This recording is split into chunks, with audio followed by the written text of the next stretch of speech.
Olá, seja muito bem-vindo a mais uma edição do podcast Fora de Quadra, um espaço voltado para o universo do vôlei. E hoje a gente conversa com o técnico Aldori Júnior do Maringá. A gente vai bater um papo aqui. Primeiramente, muito obrigado, Aldori, por você ter topado essa entrevista. Eu sei que a sua agenda está bem apertada, né, com tantos compromissos, clube, seleção, mas eu quero te agradecer por essa oportunidade que você está dando a gente, né, a cada um de nós, na verdade, para que conhecesse um pouquinho mais do seu trabalho, o que você tem feito no Maringá, a sua experiência na seleção. Muito obrigado pela sua presença aqui. Sérgio, boa noite. Eu que agradeço pela oportunidade de estar aqui falando um pouquinho da minha história, do meu trabalho. É muito importante ter esse espaço para que a gente divulgue ainda mais a nossa modalidade. Aldori, vamos começar então falando a respeito da temporada na Superliga? Porque assim, o Maringá fez uma... Vamos combinar aqui, né? O Maringá fez uma Superliga muito bacana, né? Com resultados expressivos, inclusive também na Copa Brasil. Queria que você falasse um pouquinho. Foi uma temporada muito boa. O elenco, ele encaixou, ele comprou o propósito ali da comissão técnica e a gente trabalha com metas, né? Dentro dos nossos ciclos. E a meta era estar na Copa do Brasil. Nós ficamos em 7º no primeiro turno, classificamos para a Copa do Brasil e conseguimos estar nos playoffs, que foi a primeira vez, algo inédito para Maringá. A gente estava aí na nossa 4ª Superliga e o projeto foi se consolidando e com isso a gente busca novos objetivos, né? Quanto mais a gente se desenvolve, mais as coisas ficam difíceis, né? O sarrafo lá em cima sobe um pouquinho mais. Vai dando uma... Então, estar ali na Copa do Brasil, estar nos playoffs foi algo inédito e para a gente muito gratificante. As contratações, porque assim, você não tinha um time de nomes, né? Vamos colocar assim. Claro que hoje você tem algumas atletas que despontaram, né? Mas você foi com um time... Vamos para a guerra, né? Algumas atletas que até já passaram por grandes clubes, mas não estavam num grande momento. Então, tanto que a gente acreditou na continuidade do trabalho, eu renovei com 90% do elenco, né? Mas as atletas conseguiram entender a nossa filosofia de jogo, um voleibol moderno. A gente gosta de mesclar velocidade com alcance e você trabalhando junto, todo mundo remando para o mesmo lado, com o mesmo propósito, as coisas funcionaram. Eu queria que você contasse como foi essa experiência, né, de atuar com essas atletas, contar um pouquinho dos bastidores ali, como que foi atuar com elas, aonde vocês chegaram, assim, claro que você planeja, né, toda a equipe planeja estar no pódio, né? Mas eu queria que você falasse um pouquinho de como foi essa preparação, de como foi essa conversa com elas. Olha, nós fomos contratados para chegar em tal local, em tal lugar. Se a gente conseguir ir além, maravilha. Se não, tá tudo certo. Porque é difícil trabalhar uma cabeça de atleta, né? A atleta, ela já vem preparada para esse meio que é muito competitivo. Então, a gente tem que ter muita clareza e muita verdade no que a gente passa de informações para elas, para que a gente tenha credibilidade no nosso trabalho. Então, claro que a gente traça metas, traça objetivos, mas nada impede que a gente seja campeão da Superliga. E isso é importante que elas saibam e que elas acreditem que pode dar certo. A nossa temporada mostrou, né? Nós fizemos grandes jogos entre toda a temporada, dos 22 jogos da classificatória, apenas um jogo de 3-0 revés, que foi na estreia. Todos os outros jogos foi 3-1, 3-2, vencemos grandes adversários, vencemos o Minas, vencemos o Flamengo. Então mostra que dentro da quadra hoje a gente também vem realizando um bom trabalho. A mesma oportunidade que eles têm de desenvolver o deles nos grandes clubes, nós temos lá. E com atletas de ponta. Elas voltarem a acreditar na própria capacidade, que elas podem sonhar com voos mais altos, né? Então, fazer elas acreditarem nisso. E na sequência do trabalho. Aldori, quando você falou que renovou com 90% do elenco, isso é tão difícil, né? Na modalidade em si, né? Tipo, acabou a temporada, aí já começam aquelas especulações, né? A fulana vai para tal clube, não vai ficar. E você conseguir reunir 90% da equipe, manter, porque isso é tão importante, né, para a continuidade do trabalho, né? Porque assim, quando você encerra, dispensa jogadoras, não você, né? Mas o clube dispensa jogadoras, aí tem que remar de novo, do zero. É muito mais difícil, né? É mais difícil. Eu sou o gestor do Maringá, né? Eu estou lá desde 2019, então a gente veio com essa filosofia. Quando a gente começou o trabalho com essas meninas e viu o grande potencial que nós temos lá, tendo que trabalhar a especificidade de cada uma, a gente conseguiu enxergar nelas, identificar e ter essa troca. Ó, com você a gente pode fazer isso, desenvolver isso para alcançar esse objetivo. Outra, dentro da parte física, onde que a gente tem que evoluir. Nós temos nutricionista, nós temos, né, a Unilife, que dá toda a suplementação para as meninas ali. Então a gente está desenvolvendo as capacidades individuais de cada uma e fazer elas enxergarem onde elas podem chegar. Então eu vejo que o nosso elenco, com essa renovação e essa continuidade no trabalho, vem mais forte para essa temporada. E é isso que eu queria perguntar pra você. Como que tá a preparação pra temporada? A gente sabe que ainda é em outubro? Vai ser em outubro? Nossa estreia é dia 20 de outubro, a tabela já tá pronta. Em primeira mão, assim, já, né? 20 de outubro vocês têm a estreia. Como que tá essa preparação? Claro que tem jogadoras que tá na seleção, que depois a gente vai falar sobre isso. Tem jogadoras que são de férias. Como que tá essa preparação? Porque aqui a gente tem, por exemplo, agora vai começar o Paulista, né? Eu não sei como que funciona no Paraná, porque eu sei que tem a Taça Paraná, que é forte, né? Mas eu não sei como que funciona a parte dessas atletas estarem em atividade. Tá, tem o Campeonato Paranaense. Tá. O Campeonato Paranaense, ele vem se desenvolvendo, ele vem crescendo. Ele tem aí alguns times na Série B, alguns times na Série C. Então, cada vez mais o Paraná vem crescendo e desenvolvendo o voleibol. Na Série A só tem nós. Então, às vezes eu não consigo dar ritmo de jogo o suficiente para as meninas ali no Paranaense. Mas eu rodo com uma mescla, eu consigo rodar o elenco e a gente já usa como preparação. Temos a Taça Brasil, que ela vai ser realizada agora no final de setembro, onde vai estar Flamengo, Minas, Maringá e Londrina. Então essa Taça Brasil, ela vai ser um campeonato onde a gente já vai conseguir entender, né, como é que o voleibol vai estar se desenhando ali com as nossas meninas. E é assim que a gente se prepara. Sobre a preparação como ela está hoje, nós estamos finalizando ali a pré-temporada, estamos iniciando os saltos com as meninas agora. E eu opto numa preparação muito individualizada. Eu não tenho uma programação para a equipe nesse começo de temporada. Porque eu tenho atletas jovens, né, que acabaram de subir do juvenil, atletas que ainda não têm histórico de lesão, que estão melhores preparadas fisicamente, que chegam assim no clube. E tem atletas mais velhas, que o processo é um pouco mais lento nesse começo, até para que eu tenha uma longevidade mais dela ali, né, produzindo e desenvolvendo com a equipe. Então esse cuidado individualizado a gente prioriza muito lá no Maringá. Expectativa para essa temporada, como que tá, assim? Vem para brigar, porque assim, se na temporada passada já foi uma briga boa, entendeu? Essa, então... Não, a gente vem para brigar sim, eu acredito muito no elenco, né? Eu acredito que a gente precisa primeiro manter a concentração delas no que precisa ser feito, né? A gente reforçou a nossa comissão técnica, ano passado a gente acabou tendo uma comissão técnica enxuta por algumas coisas que aconteceram no meio do caminho. Esse ano a gente vem com uma comissão técnica mais experiente, até por eu estar alguns períodos na seleção brasileira, né? Tanto na adulta quanto na sub-26 eu me ausento ali. Então a gente tem uma comissão técnica que consegue conduzir muito bem o trabalho. E as atletas entenderem que a gente pode ir mais alto. Eu acho que o primeiro passo é elas acreditarem onde dá para chegar. Né? Quando você acredita, você trabalha, você desenvolve, capacidade não falta. Tenho certeza que aquele elenco ali pode surpreender muito nessa temporada. Olha, eu não duvido, entendeu? Porque no vôlei a gente não duvida de nada, né? Adorei, eu queria que você comentasse com a gente, explicasse pra gente como que a sua história começou com o vôlei, né? Porque, na verdade, assim, você sempre foi ligado ao esporte, né? O vôlei foi uma consequência? Como que surgiu o Aldori do vôlei? Na verdade, né, acho que vocês percebem, tanto que eu falo rápido aqui, eu sou hiperativo, né? Eu tenho aí meu... A gente vê você em quadra, como funciona. Meu grauzinho de TDAH e meu cérebro é extremamente hiperativo. Isso é diagnosticado, tá? Então não tô falando aqui da minha cabeça. Não tá jogando pro alto, né? Meu cérebro é extremamente acelerado, né? Então, desde pequeno, a minha mãe me colocou em várias atividades, né? Eu já li, escrevia com 4 anos de idade, escrevia, fazia tudo que tinha que fazer. E aí joguei futebol, cheguei a jogar no Cruzeiro, futebol, joguei basquete a vida toda, vôlei também, e me identifiquei mais com o vôlei. Uhum. Né, me identifiquei. Na época, ainda brincam, né? Minha irmã que me incentivava, falava assim, o esporte que você menos sabia jogar era o vôlei, só que você é briguento, né? Então você queria jogar voleibol também.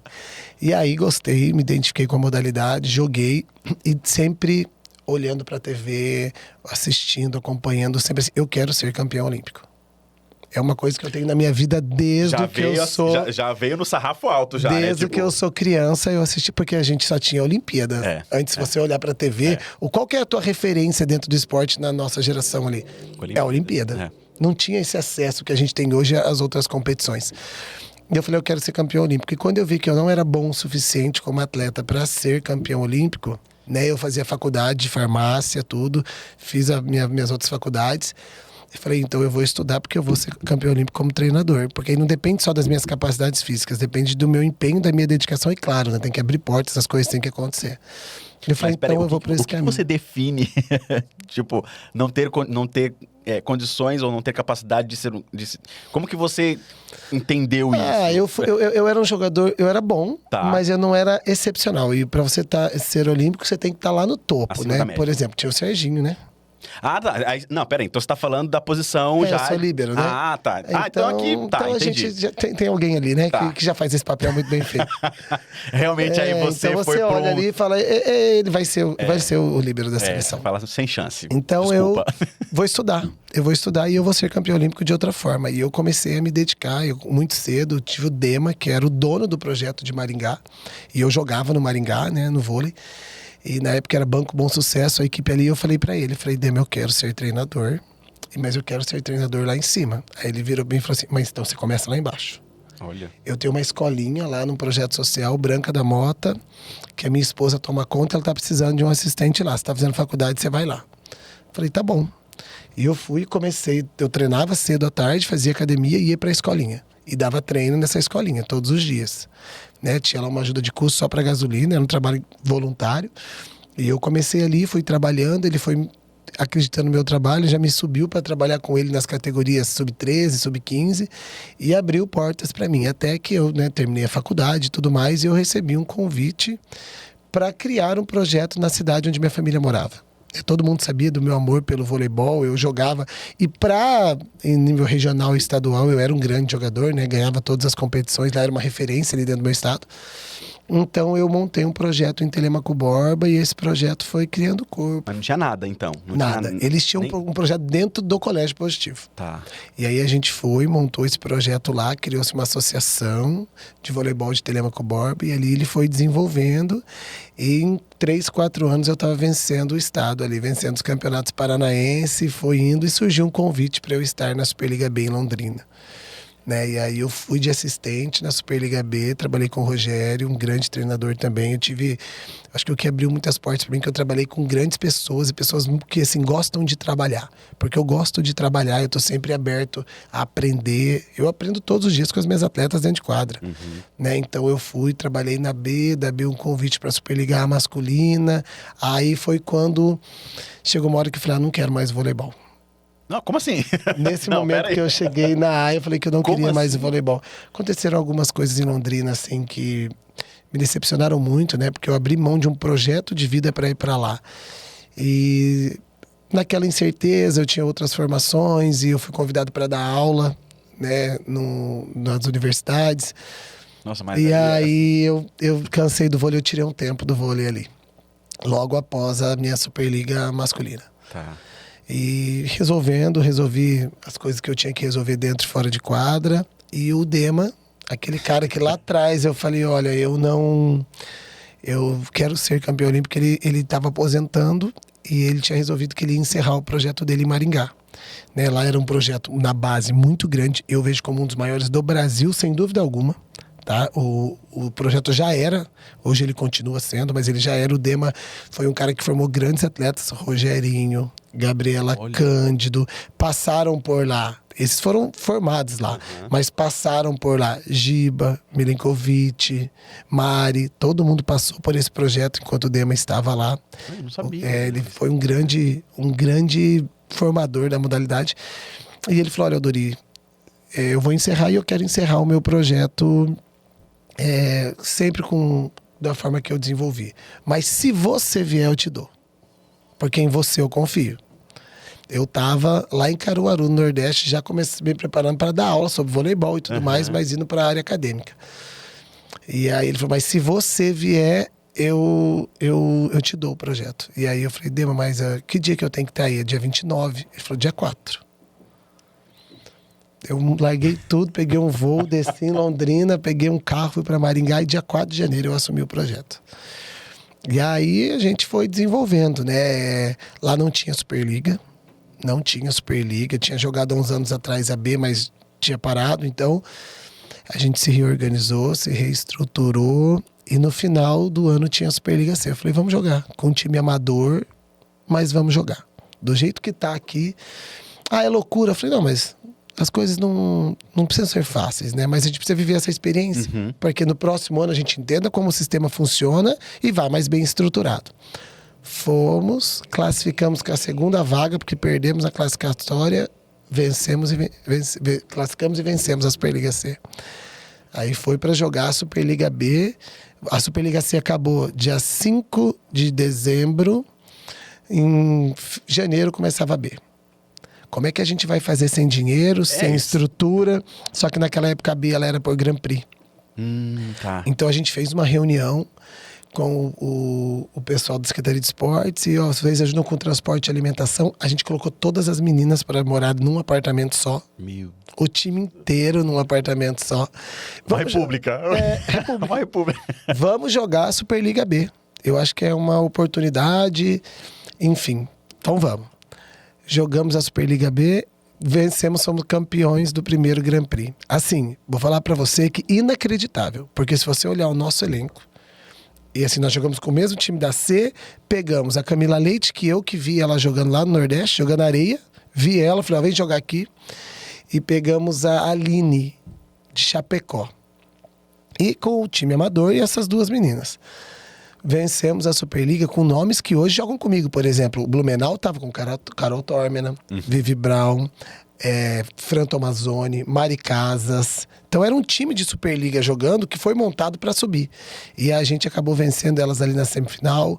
Vencemos o Valinhos na final com Dani Sequeto, com o time, né, a Amanda, todo mundo jogando lá. Daí beleza, vamos para a segunda etapa para classificar. Lockdown. Ai, meu Deus do céu. Deus olhou pra mim e falou, vai dar certo. Lockdown, cancela a segunda etapa, vai prevalecer quem venceu a primeira etapa. E foi assim que eu cheguei na Superliga A. E com o mesmo investimento, na mesma casa, onde todas as meninas jogaram, a gente jogou a nossa primeira Superliga A. Então a primeira Superliga A foi surreal. Foi algo que eu acho que nunca existiu na Superliga, um orçamento tão baixo, jogando, né? Assim, eu levo cada menina que tá lá no meu coração mesmo, porque assim, é assim que a gente pode jogar. Vocês querem? Queremos. Elas abraçaram a causa. E com certeza isso fez bem para a vida de todas elas. Amanda Daniele, né, tava aqui no Osasco, jogou, saiu lá do projeto. Franciane Richter, que esteve aqui com vocês, né, uma grande amiga minha, comprou a briga, vamos jogar. Então todo mundo jogou buscando um espaço. Eu falo que a gente treinava como quem tem fome e a gente jogava como quem tem fome, né? Porque a probabilidade daquilo dar certo era muito pequena. A chance da gente cair era muito pequena. E a gente ficou na Superliga. E a partir da segunda, que o time realmente tomou moldes profissionais e se desenvolveu. E hoje ele tem uma estrutura que eu vou dizer para você assim, a gente não deve para ninguém. Nós não temos um clube por trás, mas em estrutura, comissão técnica, atletas, parte de fisioterapia, de preparação física, nós temos os nossos planos de saúde, nós temos uma estrutura que se equipara com todos do Brasil, com certeza. Ô, Aldori, você falando isso é engraçado, não, é interessante, porque assim, você como gestor, você tem a visão macro do negócio, né? E quando a gente vê uma equipe disputando um campeonato, ninguém imagina, né, o que aquela equipe batalhou para estar lá, né, disputando, e os perrengues que são enfrentados, né, porque assim, não é só 12 atletas, né, 6 em quadra e 6 reservas, né, tem toda uma estrutura por trás, que se você não tiver um mínimo de base e um mínimo de, não é base a palavra, de estrutura, o negócio não flui, né. Como que é isso? Gerir um projeto, sustentar esse projeto, porque a gente sabe que a Superliga, quando acaba o campeonato, né, a temporada, muitos clubes se desfaz, né, e vira aquela volta para estaca zero. Sabe? Isso é tão triste, né? A gente vê equipes boas que disputaram, exemplo de Maringá, que manteve, né, mas outras que não que não ficaram. Né? Agora, por exemplo, Guarulhos, a gente indo pro masculino, Guarulhos que tinha saído, que ia pra outro estado, agora reverter a situação e continua em Guarulhos. Fiquei super feliz, porque eu falei, poxa, desmontar Guarulhos pra ir pra um outro lugar, entendeu? Começar do zero, e aí aquela estrutura que foi montada em Guarulhos, zera tudo, começa do zero, nem existe, talvez nem existiria mais, e aí reverteu a situação e mantém em Guarulhos. Isso é muito difícil, né? É difícil falar porque cada um tem sua realidade. A gente, como você acabou de citar, a gente não sabe o que acontece por trás, né? O porquê que haveria essa mudança, o que estava acontecendo lá. A gente entende que aqui dentro da nossa Superliga, muitas equipes, elas representam municípios e isso envolve políticas públicas, né? E a cada gestão tem essa troca e a gente não sabe quem está entrando depois, se tem o mesmo pensamento, a mesma linha, se vai continuar investindo e às vezes nem é investindo financeiramente, é oportunizando, né? Às vezes assume e eles não dão o mínimo, que é uma estrutura para você treinar e jogar. Eles tiram você do ginásio, eles tem prefeitos que acham que ginásio, desculpe a crítica, mas é uma casa de shows, né? Ele não oportuniza o esporte de rendimento a estar lá dentro. Você não pode fazer esporte de rendimento sem organização. Entendeu? É você ter uma rotina de treinamento para os seus atletas, esse é o mínimo. Então, tudo isso acontece. Mas essa forma de gestão depende muito de quem está lá e a gente até vê que a gente vê muito abraçando o esporte, né? Vamos trazer história, né, para a nossa conversa. Colônia de povoamento e colônia de exploração, onde você entra naquele lugar, alguns gestores que criam projetos querem ganhar dinheiro. Querem entrar, saber qual que é a minha parte, quanto que eu vou vencer, quanto que eu vou ganhar. Quanto que eu vou investir, quanto que eu vou receber. Se eu conseguir isso, eu vou tirar isso aqui. E se ele não tirar o suficiente, ele vai para outro lugar onde ofereçam mais dinheiro e assim. E colônia de povoamento. Eu entrei aqui para fazer daqui o melhor lugar do mundo. Então, as dificuldades vão acontecer. Nem tudo vai sair como você planejou. Agora, como que você lida com essas situações e como que você consegue sustentar aquele projeto e que ele vá crescendo? No nosso caso ali, a gente procurou fazer muito em bases sólidas. Não deu certo, porque o nosso projeto cresceu de uma forma avassaladora. Você pegou um time que jogava Campeonato Paranaense, em 2 anos ele estava jogando a Superliga A. Financeiramente, esse é um salto surreal. Um time... as cifras de uma equipe regional para uma equipe de Superliga. E você não acompanha nesse ritmo a arrecadação, o investimento, né? Então, mas todo mundo que esteve envolvido estava disposto de fazer dali o melhor lugar do mundo. E essa é a nossa filosofia em Maringá. Todo mundo que trabalha lá tem que trabalhar para ser feliz. As pessoas não têm que trabalhar lá para ser infeliz, nem as atletas. Elas têm que estar lá enquanto elas estão felizes lá. E quem trabalha comigo também, porque eu não tenho... Claro que a gente não sabe o dia de amanhã onde a gente vai estar. Mas hoje eu estou em Maringá e eu estou para fazer de lá o melhor lugar do mundo. E é assim que a gente consegue fazer o projeto acontecer. Mas a gente sabe que a realidade não é essa, né? Não é, nem sempre. Não é essa. Você falou que você trabalhou na Superliga B do masculino. Foi no Caramuru. No Caramuru, é isso. Isso. Foi na Superliga A no Caramuru. Como que foi essa experiência? Porque assim, queria que você explicasse. Tem diferença do masculino pro feminino? Como que é essa? É outro esporte. É outro esporte? Outro esporte. Tanto na parte técnica, na parte de construção, né? Como que você constrói um treinamento, como que você constrói as estratégias técnicas e táticas ali, do masculino e do feminino é diferente. E a parte psicológica também, né? A forma que você consegue chegar ali e falar do masculino não é a mesma do feminino. Tem todo o entendimento da mulher, dos ciclos delas, né? Tem bastante coisa envolvida ali. A gente sabe que tem né? Do lado masculino a gente pode pegar pesado, né? Do feminino você pode pegar pesado, mas até certa parte, né? Assim, porque tem que ter Eu acho que também uma sensibilidade, né? Individualidade, né? Ali, mas é diferente. Eu queria que você falasse um pouquinho pra gente, porque a gente tá numa polêmica aqui. Todos os episódios que a gente grava, a gente faz a pergunta que é o bendito ou o maldito do toque-ataque. Tá. O que você tem, você como técnico, entendeu? De time mesmo, né? Porque eu já entrevistei professores, né? De escolas de vôlei, técnicos da base.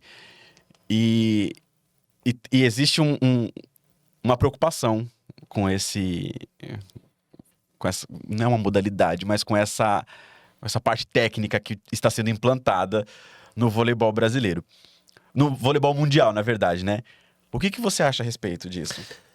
Eu acredito... Você não tá incentivando suas atletas. Não. A regra permite, né? Em termos, porque tem o duplo sentido ali, né? Acelera, enfim. Você sabe que não começou aqui. Começou já com essa empurrada. Não, começou sim. Começou com essa empurrada. Essa empurrada com uma mão, os europeus já estavam utilizando. Né? Pegando a bola lá em cima, agarrando bastante. E depois começaram com esse toque. Logo em seguida, viram que estava passando com uma mão, foram com duas mãos. Eu não acredito que a gente tem que treinar essa técnica. Porque assim, eu acredito que o voleibol ainda, essa regra vai mudar. Algumas coisas que eles implantaram, eu acredito que eles vão dar um passo para trás. Esse é um deles, que eles vão criar mecanismos para tirar isso do voleibol. Porque ele tira totalmente a técnica do vôlei. O vôlei ele é bonito por ser um esporte plástica, técnico, né? E ele tira. Tanto quanto esse dois toques. Que pode passar. Que você pode fazer desde que a bola não passe do outro lado. Eu acredito que ele também vai regredir. Como já teve, né? Teve tempos que você não podia passar de toque, era só de manchete. Algumas regras vão e voltam, né? Eu acredito que isso aí não vai vingar. Mas essa é muito grotesca, né? Vamos combinar. As outras ainda vai. Por exemplo, tocar na rede, que não é falta. Né, passar por baixo, o pé por baixo, desde que não atrapalhe. Até vai, né? A gente entende que é pra velocidade do esporte, né? Porque, assim, o voleibol também é a questão da televisão, pra ir mais rápido, pra não ficar aquela coisa, né, morosa. Mas essa veio, assim, de uma forma que... quando a gente fala, gera polêmica, né? Porque muitos concordam, mas a maioria que a gente tem visto não aprova esse tipo de... mas então vamos lá. Não aprova, mas usa, né? Então... Eu já vi técnico que conversou comigo numa mesa igual a gente tá aqui falando mal. Viu, Dori? Não tem problema. A gente aqui, ó, a gente não conta pra ninguém. Mas eu já vi técnico conversar comigo na mesa e falar que é contra, e de repente você tá lá, tá numa quadra, ele treinando a outra, você tá lá. Ele dando treino pro time dele, falando que é pra empurrar essa bola. Isso. Também tem isso aí. Ai, meu Deus. Ó, vai render esse assunto aqui, hein? Vai render. Com certeza. Aí, a gente falou de Superliga, a gente falou de Superliga C, Superliga B, Superliga A, falamos do masculino, falamos do toque-ataque, do famoso toque-ataque. Mas eu queria que você falasse um pouquinho agora pra gente da sua experiência com a seleção brasileira, né? Porque, voltando, né, ao ser campeão olímpico, né? Eu queria que você falasse como que foi essa experiência de estar, né, à frente da seleção. Queria que você explicasse um pouquinho como que surgiu isso. Porque não foi assim, gostamos do Aldori, vamos... Eu sempre estudei muito, né, assim, dentro do voleibol. Né, o TDAH, né, essa hiperatividade cerebral, eu tenho hiperfoco, né, eu não tenho dificuldade para escrever uma redação, mas aquilo que me interessa, eu estudo, eu aprofundo e eu vou atrás. Então, surgiu um convite ali há um tempo atrás para eu fazer um estágiozinho na seleção, lá com a seleção 19, 21 eu fui como estagiário lá, fiz o meu trabalho. Quem que era o técnico? Era o Guilherme e o Vagão. Tá. Eles me viram ali e o Zé sempre acompanhou o meu trabalho dentro do clube. E aí, ele me convidou, né, antes de acabar a Superliga, eu já sabia que eu iria para a seleção, ele me fez uma ligação e falou assim, Aldori, tô te acompanhando, hoje eu sou o coordenador da seleção brasileira em todas as categorias, tô te acompanhando e eu tenho 2 convites para você. Eu tava em Brusque, lá depois do jogo contra a Brusque, a perna tremeu, né? O Zé Roberto me ligando, o próprio Zé Roberto me ligando, né? E, na verdade, ele mandou mensagem que queria falar comigo que tinha esses 2 convites. Eu peguei o telefone na hora, posso atender agora, me liga. Aí ele me ligou, ele falou, olha, os 2 convites é o seguinte, eu queria convidar você a participar da preparação da seleção adulta, que você venha como assistente, não propriamente dito os assistentes que vão para a competição, mas que você participe de assistente nos treinamentos, esteja acompanhando e que você seja o técnico principal da seleção sub-26. Essa seleção sub-26 não é a seleção universitária. É porque nós jogamos o campeonato universitário. Tá. Mas essa seleção sub-26, ela foi criada para ter uma ponte entre os trabalhos da base e da seleção e aumentar o número de atletas treinando da mesma forma. Então, essa seleção, ela vai continuar sendo desenvolvida para que, assim, a gente não tenha só as 2 ou 3 levantadoras na adulta. Se precisar, você não vai pegar alguém que está muito discrepante, que já vem desenvolvendo junto com a seleção. Isso existe na Itália, existe na Turquia e está sendo um sucesso, né? Por que eles têm tantos atletas à disposição? E o Brasil entendeu isso e o Zé entendeu e ele começou a desenvolver. Então eu acompanhei a seleção feminina adulta, a gente trabalhou, eles me passaram toda a filosofia de trabalho. O Zé foi muito... Como é que eu posso dizer assim? Ele foi muito aberto, ele me explicava o que ele estava fazendo, por que ele estava fazendo, os objetivos. Paulo Coco, Vagão, o Boni, todo mundo, a gente trabalhava junto. Então, assim, foi muito legal ver a seriedade que ele desenvolve em voleibol e eles respiram isso. Eles respiram realmente.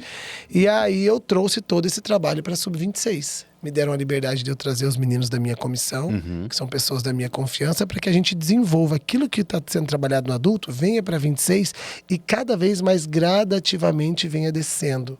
Né? Para que essas atletas já venham com uma filosofia de trabalho. Porque às vezes você pega atletas que não passaram, e esse mérito também, cada treinador tem sua forma de trabalhar. Sim, sim. Eu não acredito que existe o certo e o errado. Né? Claro que tem coisas que fogem disso, mas são metodologias. Só que quando você pega algo que você vai desconstruir para construir de novo, você demora mais. Quando você vem nessa construção sólida desde a base, né? Então a gente desenvolveu um trabalho só. E espero que as atletas que tenham passado ali na nossa Sub-26 consigam, algumas vão continuar com a gente, outras tenham a oportunidade de estar no adulto. E isso vai fazer com que as renovações, elas sejam menos sofridas, né? Porque elas já vão estar se preparando para chegar ali. E eu vou te falar que a nossa renovação é um sofrimento, né? Precisa sofrer tanto assim? Porque a gente fica com ciclos muito longos de atletas, né? E também a gente vem dessa renovação principal, porque a gente vem de um ciclo, o que antecede esse, que era o melhor do planeta. Quero o melhor do planeta em todas as posições, em tudo. O Brasil era indiscutível o melhor do mundo. E ficou por muito tempo assim. Mas o que o mundo fez? O mundo viu que se não trabalhasse tanto quanto o Brasil ou mais, não ia se igualar. Então, enquanto a gente... chegar no topo é muito difícil. Mas se manter é muito mais difícil. Porque enquanto tem alguém olhando para você lá em cima, eles vão atrás de você. Eles vão querer saber o que você está fazendo, você vira referência. Então eles vão saber o que você está fazendo, como você está fazendo, por que você está fazendo, vão pegar tudo de melhor que você tem e vão desenvolver até chegar em você. Quando você não está lá em cima, ninguém está olhando para você. Então você faz o seu trabalho quietinho ali. Então o Brasil se tornou essa referência e o mundo foi atrás para vencer o Brasil.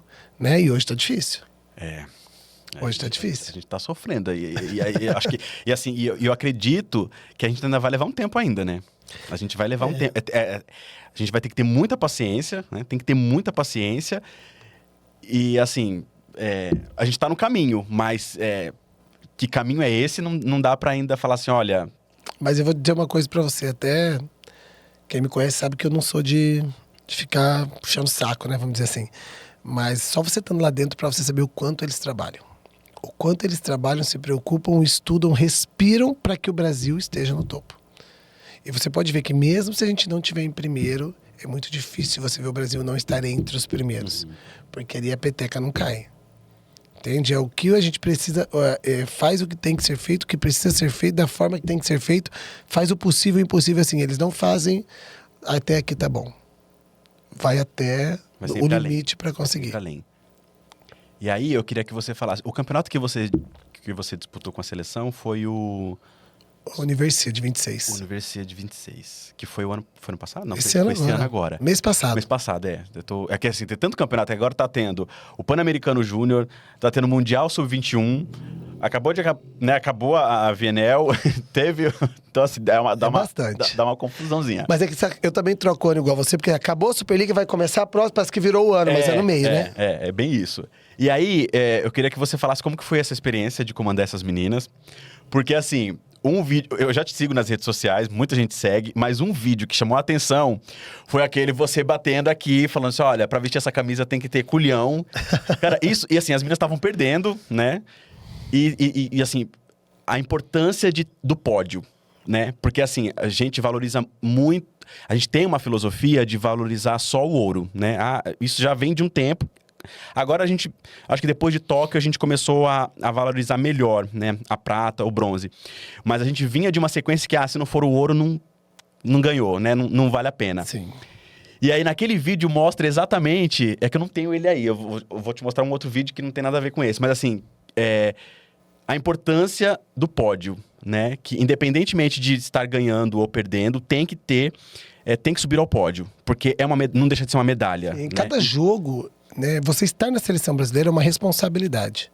Você representa um país, Você representa uma modalidade, você representa o sonho de muitas crianças. Os nossos resultados lá estão diretamente ligados às políticas públicas, o que vai ser desenvolvido no voleibol. Então, assim, se a gente largar aqui em cima, porque na seleção é o ápice, a gente é diretamente responsável por várias coisas que vão estar sendo desenvolvidas na nossa modalidade. E eu tenho muito orgulho de representar o Brasil. Para mim, toda vez que eu vou me trocar para entrar no jogo, que eu vou vestir aquela camisa lá, pô, cara, eu demoro, porque se eu coloco, eu olho de novo, eu, né, faço a minha oração ali, eu respiro, eu peço, pô, que Deus me dê discernimento ali para tomar minhas decisões e que eu consiga desenvolver. E vamos para aquele jogo. E assim, nós não entramos na competição como favorito, né? Quando começou a competição, a especulação da imprensa e tudo mais, porque as outras seleções tinham jogadoras das seleções adultas. Então, Alemanha, Polônia, Japão, China e Itália. Eram os 5 favoritos e o Brasil, a gente chegou lá bem por fora, né? O Brasil não faz pódio. Chegamos lá, fizemos amistoso contra a Alemanha. Perdemos de 4-0, né? Dá um desespero, não dá não? Pô, e saber... Por mais que você fale... Perdemos pra Alemanha de 4-0. Por mais que você fale, é a seleção principal, mas, pô, dá um... Claro. Se você arranca um 7... Você já vê que é possível, né? Você fala, pô, tem uma chance ali. Só que algumas coisas aconteceram, né? Assim, pô, a gente chegou, o fuso horário, elas estavam em casa, a gente chegou 2 dias ali, então algumas coisas foram influenciando. E eu tenho uma mania que adversário meio próximo, eu não perco 2 vezes. Falei, então a Alemanha já é um adversário nosso, temos que estudar. Vamos estudar, vamos ver o que aconteceu aqui. O amistoso já foi justamente por isso. E as minhas começaram a acreditar na competição. A tabela foi boa para nós. A gente pegou a Índia, né? Depois a gente pegou a Espanha e depois a gente pegou a Polônia. A Polônia já é uma dos favoritos ali.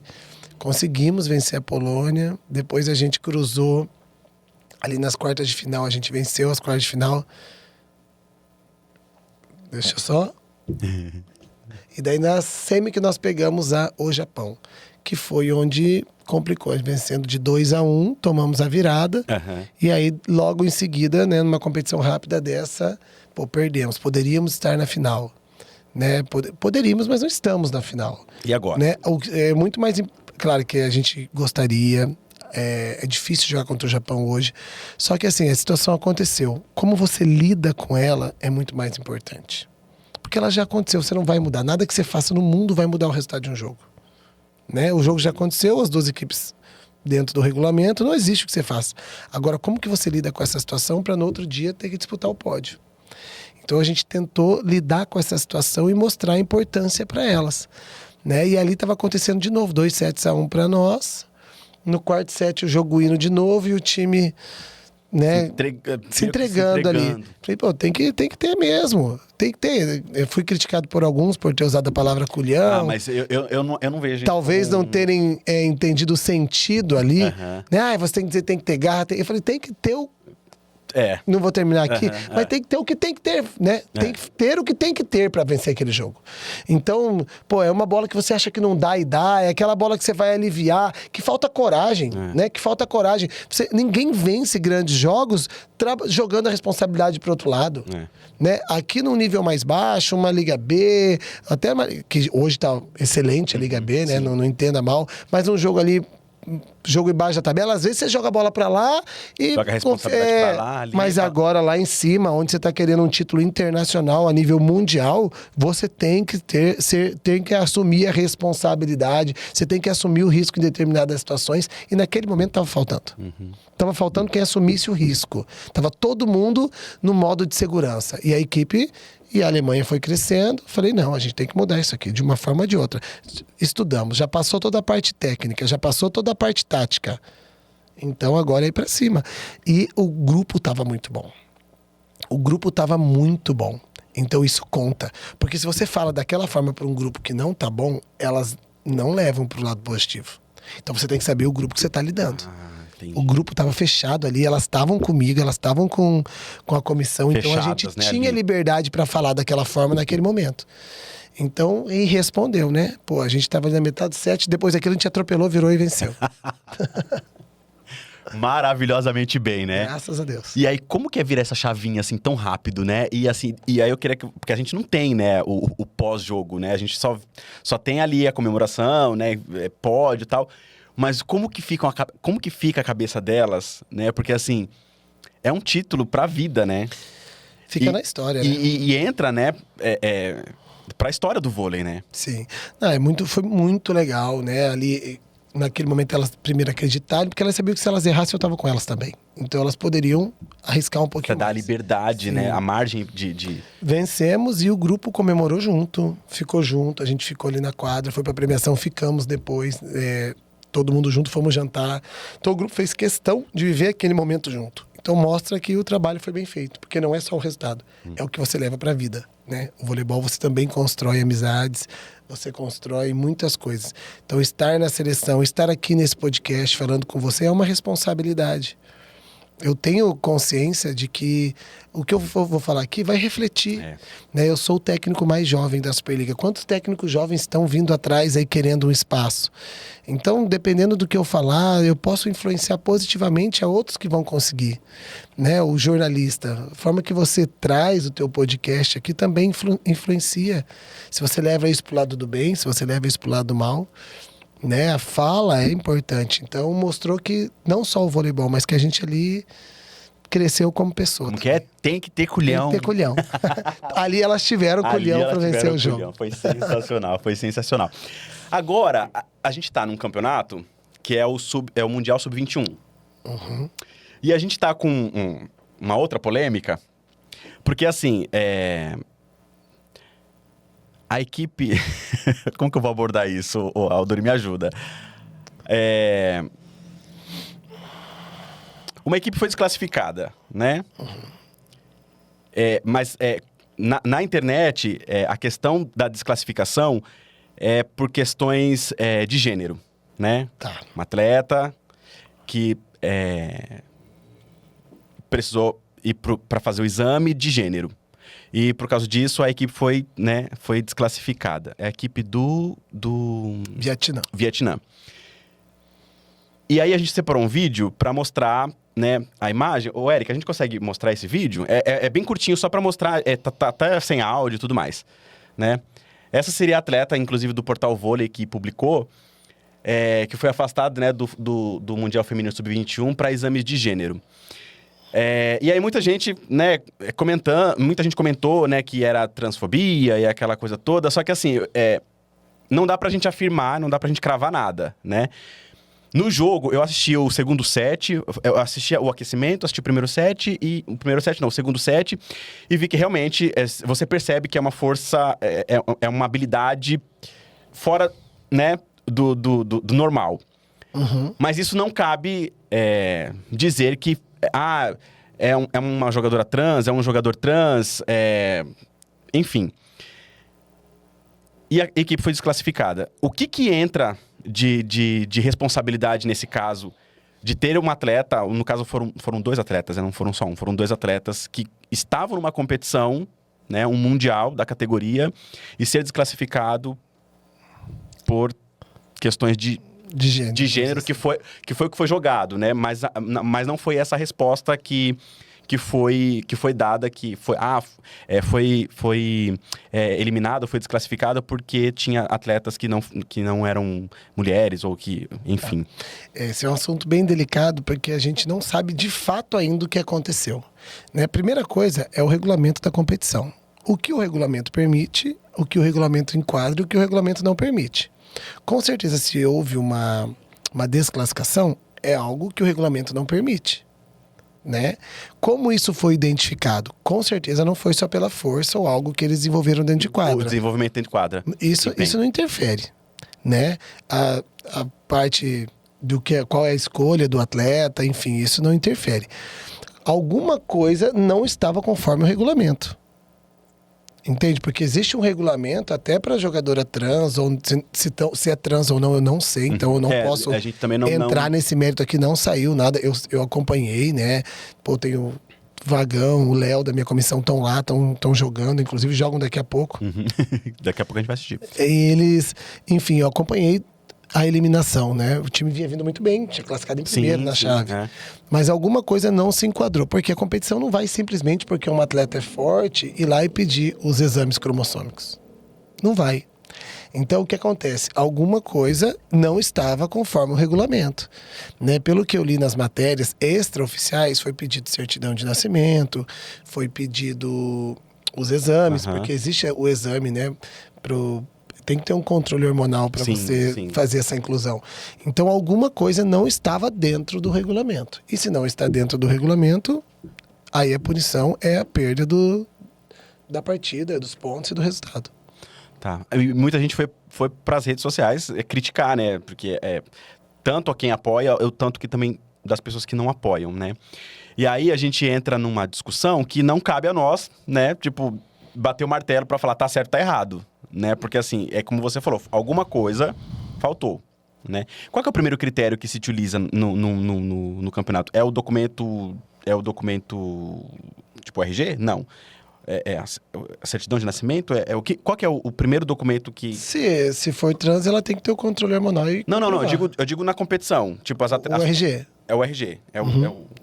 Quando você vai... É credencial, na verdade, né? Então, você foi para uma competição, você vai para o congresso técnico. Congresso individualmente, você apresenta os documentos de cada atleta no congresso. E aí, os organizadores te dão a credencial dizendo que o atleta é apto. Eles passaram pelo congresso. Eles apresentaram um documento oficial com foto, apresentaram tudo. Então tem que ver se bateu esses documentos com a certidão, né? Aí se for realmente, não sei, se fosse um atleta trans, por exemplo, aí precisaria ter apresentado também a documentação hormonal. Vai junto, mais. Né? Vai junto. Entendi. Agora, como a gente não sabe, não sei nem qual tipo de documento, mas que alguma coisa não se enquadrou, porque baseado no desempenho em quadra, o Comitê Internacional não ia tirar a equipe. É porque ficou feio, né? Desclassificou porque tem um jogador que não condiz, ou sei lá, alguma coisa assim. E acabou todo um trabalho realizado ali dentro do campeonato, né? Então, isso querendo... Não que mancha, né? Mas fica ruim, né? Fica ruim. Porque, assim, dá margem pra falar assim, putz, o campeonato não tem aquele critério, sabe, de avaliação ali. Eu acho que a organização tem que ser melhor. Nós vivemos hoje num mundo totalmente inclusivo, né? E tem que ser mesmo, enfim. Mas tem que entender de que forma, como que vai se desenvolver para não passar por isso. São crianças, são adolescentes. Sub-21, o máximo que tem é 20 anos, às vezes são mais novos. Acho que um tem 19, uma delas tem 19, né? Então, se uma delas tem 19, eu não sei como é que... São adolescentes, e a cabeça disso aí que foi tirado, o que aconteceu, vai voltar para o país, se expôs na mídia. Então, se tudo tivesse sido feito de forma mais bem organizada, mais clara, não teria passado por essa exposição. Fica aí de lição, né? E para os outros países também, né? Sim. Aldori, o papo tá bom.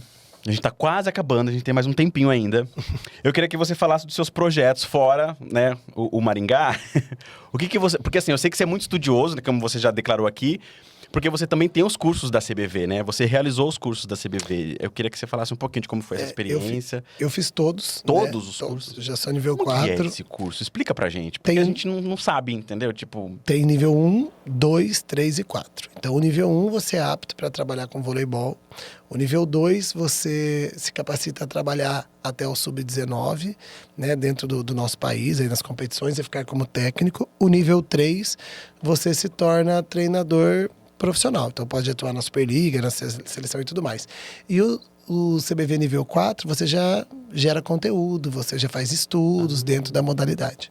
Então, eu sou nível 4 e estou iniciando como palestrante no nível 2. Então, quarta-feira, iniciei dando aula para treinadores no nível 2. Mas isso é uma coisa que eu vou levar paralelo e devagar, porque meu foco mesmo é na minha carreira. Né? Eu sigo estudando, sigo em contato com alguns aqui do Brasil, contatos fora do Brasil. Estar nesse nível internacional, você começa a ver como é que eles desenvolvem o vôlei. Né? A gente assiste o jogo aí no 6 contra 6. É muito mas diferente. São muitas técnicas, né? Eu acho que assim, eu busco absorver o que tem de melhor aqui, por que isso funciona aqui, por que isso funciona aqui. Sabe, imagina se a gente conseguir pegar o melhor de cada lugar e colocar em um lugar só. Então é isso, né? Ter essas experiências internacionais, pretendo estudar fora da minha temporada, quem sabe, porque eu acho que a gente tem que saber como é que os europeus estão desenvolvendo, que as coisas vêm dando certo lá, e fazer o Maringá crescer. é também um planejamento estrutural, né? A gente passa por algumas dificuldades, porque a gente conta com prefeitura, como já aconteceu, né? E cada ano a gente se consolidar para que a gente dependa menos, que a gente caminhe com as próprias pernas e que melhore a estrutura ainda mais. Uhum. Hoje como que você vê a Superliga feminina, a nível de comparação com outros países? Dá para ter um comparativo? Porque muitos falam assim, a nossa Superliga é a melhor do mundo. Não é a melhor do mundo, vamos combinar, né? É uma das. Eu posso falar isso porque, assim, a gente que acompanha, a gente sabe que não é a melhor do mundo. Uma das, né? A Itália e a Turquia, né, elas estão muito Hoje elas bem. E o Brasil ali, mas o Brasil incomodando, sim, porque nós temos um equilíbrio, né? Assim, eu vejo que os principais times da Itália, os principais times da Turquia, mas se você pegar a média da Superliga, da liga toda lá, a nossa é forte, a nossa briga. Hoje, o voleibol está muito bem desenvolvido, tem muitas equipes boas. Essa Superliga, agora, o equilíbrio vai ser a maior de todos os tempos. Pode anotar o que eu tô falando aí. Vou anotar aqui, gente. Que vocês vão ver um sobe e desce de time que tá em primeiro, de repente tá em quarto, terceiro, times que vocês não esperavam tá no meio da tabela, tá lá em cima descer. Times menores vencendo times maiores, até porque muitos times fizeram grandes reformulações, trocaram técnicos, então vai ser... Essa adaptação vai gerar uma gangorra dentro da nossa Superliga. E eu vejo uma Superliga muito equilibrada. Os times que subiram investiram, né? Então você não vai ter aquelas equipes que... Você pega a Superliga 5 anos atrás, quem subia, apanhava, voltava. Subia, apanhava, voltava. Dava até dó, né? Porque assim, putz, pra que a gente vai subir, né? Foi isso que eu esperava quando eu subi. Falei, eu quero viver uma Superliga, eu vou apanhar de todo mundo e vou descer. Eu vou consciente. Vamos lá, eu vou consciente, que eu sei que eu vou apanhar, eu vou descer, mas um dia eu volto. Mas eu aprendi como é que funciona, né? E não descemos. A gente fez 15 pontos na primeira Superliga. 15 pontos. Eu não me lembro dessa Superliga passada, mas eu lembro da retrasada, que a gente brigou um pouquinho ali. Eu lembro que quem caiu com 23. Eu com 15 não caí lá no meu primeiro ano, né? Porque ficou um com 15, com 14 e um com 13. Então é assim mesmo. E era discrepante. Você ia jogar no nosso primeiro ano, na nossa estreia, posso falar nós e Minas. Uhum. O Minas não colocou nenhuma das titulares. E ganhou de 3-0, mas passando o carro. Entende? Então era muita discrepância. Eles vinham, gastar, viajar e aquele treino não servia nem de ritmo. Né? Você pega, porque não... Hoje já não. Uhum. Hoje não. Nessa última temporada nós jogamos 3 vezes contra o Minas. Nós vencemos o primeiro de 3-2, perdemos o segundo de 3-1, ganhamos o terceiro de 3-1. Então de 3 jogos eu venci 2. Um time que quando eu estreiei não colocava as jogadoras para jogar. Eu acredito que o Brasil, ele tá faltando desenvolver aqui, porque a gente tá perdendo algumas atletas, é difícil competir com o euro e com o dólar. É isso que eu ia te perguntar. Trazer o investimento. As atletas pensam na carreira delas, né? Mas ainda ele é um sonho de muitas atletas vir pro Brasil por causa da força da liga, dos treinadores. E eu vejo que a parte de baixo tá subindo para se igualar. E vai forçar cada vez mais aqui ter que subir também. Porque eles ficaram numa zona de conforto. Teve um tempo que era Rio e Osasco, depois ficou Praia e Minas. Muito tempo, e agora tá todo mundo subindo. Pô, o SESI fez a final. Né? SESI fez a final. Então tá subindo ali. Os times do meio estão empurrando os de cima, os de baixo empurrando os do meio. E isso tende a subir. Superliga B mais forte. Então... A Superliga B tá gostoso de assistir, né? A Superliga B, porque são equipes que, se você olhar, só muda a nomenclatura, né? Que é a Superliga B. Mas os times em si, entendeu? São times que poderiam estar na Superliga A tranquilamente, entendeu? E... Essa Superliga B tem Pinheiros, tem Brusque, que estão com elencos de jogadoras renomadas, né? Aí no nosso voleibol. E você tocou num assunto que é difícil mesmo, né? É a questão de competir valores, né? Segurar uma atleta aqui... Que você já passou por isso, eu acredito, porque para você segurar 90% das atletas, entendeu? Eu não duvido que atletas receberam propostas para ir para outros clubes e você conseguiu segurar. Porque eu entendo que é legal ter elas com você, mas ao mesmo tempo você tem a responsabilidade de saber o que é melhor para elas também, né? E a vida de atleta é uma carreira muito curta, né? Tem que fazer o pé de meia. Receberam propostas, eu fiquei muito feliz, né? E ainda receberam ao meio de uma polêmica, né? Saiu uma matéria falsa, né? Que a gente estava devendo as atletas. Nossa, saiu a matéria lá. Vai Aldoni desmentir. Eu lá na seleção falei, poxa, foi um mal entendido, né? Assim, não sei como chegou ali essa matéria, porque a gente teve a premiação e a gente dividiu em 3 vezes ali para pagar, mas era a forma que a gente... E todas as atletas, né? Eu posso falar isso aqui abertamente, elas vão ver, eu até perderia minha credibilidade aqui. Todas receberam 100%. Todas as atletas do Maringá da temporada passada já receberam 100% dos seus salários. Mas no meio disso saiu uma matéria que nós estávamos devendo, enfim. E foi bem no período de renovação. E todas escolheram ficar. Não tinha ninguém com contrato ali, igual falaram, assinaram antes. Elas escolheram com propostas mais altas, algumas delas com proposta de quase o dobro do salário, e falaram, vamos ficar mais um ano, a gente acredita no que está sendo feito aqui. Então, assim, foi uma escolha. As pessoas que estão em Maringá hoje escolheram estar lá. E por isso que vale a pena lutar tanto para que o projeto cresça, lutar tanto para que o projeto tenha uma maior estabilidade financeira, para que a gente melhore a estrutura, porque a gente acredita sim que aí vamos disputar o título da Superliga, vamos disputar o título da Copa do Brasil e cada vez mais a gente vai estar no topo. Quando você fala em disputar o título, é isso que, só para o pessoal de casa entender, é isso que chama a atenção dos patrocinadores, né? De manter o time no topo para que ele continue investindo, né? Sim. Mas tem uma filosofia também de que assim, tipo, não ganhou, eu não invisto mais. Que poderia mudar isso também, né? Porque não é de primeira que você vai montar um time e já você vai ser campeão. A não ser que você, né, seja um mas patrocinador galáctico, entendeu? Mas nas nossas ali as empresas entendem, porque quando sou eu que faço as apresentações. Então, assim, o Aldoni é o treinador, o gestor, eu que vou nas empresas, eu que apresento, eu que fecho as contas. Então, ali a gente tem a minha família, que é sensacional, que agora está trabalhando comigo, tem a minha supervisora, o pessoal lá que faz, mas eu ainda estou presente em todos os setores. Mas eu sou muito transparente com os patrocinadores. É aqui, a nossa meta é essa, o clube vai trabalhar desta forma, é aqui o que eu posso te entregar. Então, eu sou muito transparente com as entregas, né? Não posso citar algumas coisas, mas dar um spoiler. Por exemplo, o nosso time tem outro nome que ainda não foi anunciado. Não, Aldoni, você não vai fazer isso com a gente. Não, vamos aumentar o Eric mais 3 horas aqui, porque o Aldoni não vai sair enquanto ele não revelar quem é isso. Não. Entrou um patrocinador, então a gente conseguiu, né? Nós estamos aí... Trouxemos uma estrangeira, né? Olha! Estamos aí buscando mais jogadoras. A gente conseguiu um patrocínio um pouco maior. Então o Maringá vem com um investimento um pouco melhor. Pra gente ficar feliz, já seguir nas redes sociais. Na verdade, tem um Começa contrato, com que letra e termina com que letra? Que eu já vou buscar aqui o Instagram. Tem um contrato com eles que vão anunciar. Então tem toda uma... Então tem um contrato que são eles que vão anunciar um novo patrocínio, um novo name. Quando que vai ser isso? Olha, vai ser no começo de setembro. Começo de setembro. Tá aí já. Tá. O patrocinador é nacional? A empresa é internacional. É internacional. De que área, assim? De que área, assim? Independente da área, ela veio para dar mais segurança para as nossas atletas. Que podem trabalhar, que vão estar lá e vai estar tudo certo. Tá certo. Bom, eu não vou mais insistir, não.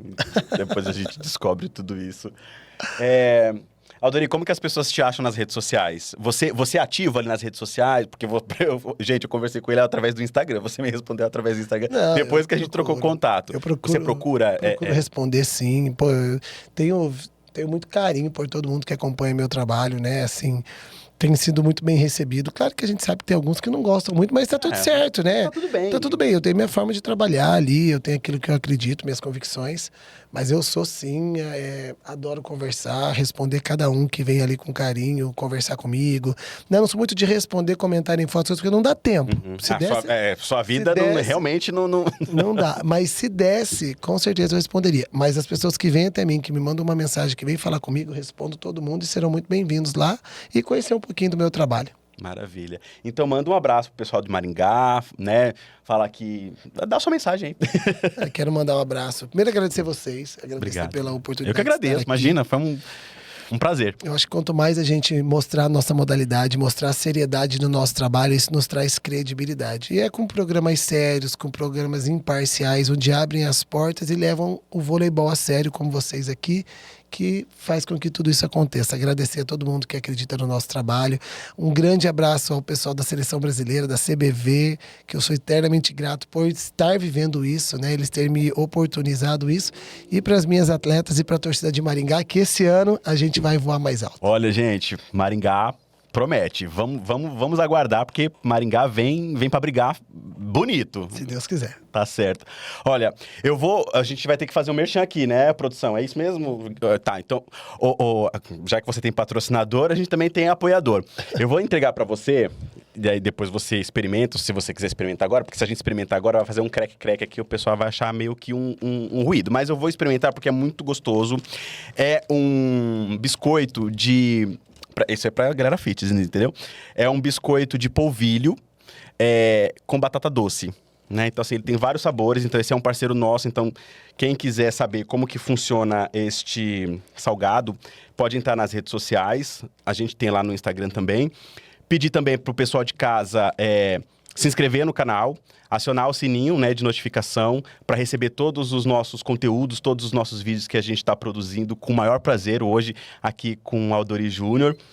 E também pedir para vocês seguirem a gente Eu pedi para você falar das redes sociais, você não falou. Como que você tá no Instagram? Aldori_JR. Aldori _JR. Segue lá, segue o Fora de Quadra também, o @Fora de Quadra, que inclusive lá tá com peças novas na nossa lojinha lá, camisetas como essa aqui. Daqui a pouco eu vou entregar uma também de presente para o Aldori, embora ele não tenha falado quem é o patrocinador, mas a gente vai contribuir com ele também, vou dar uma camiseta para ele. Então, se você quiser saber onde que a gente encontra essas camisetas de vôlei aqui, pode entrar lá no site www.foradequadra.com.br.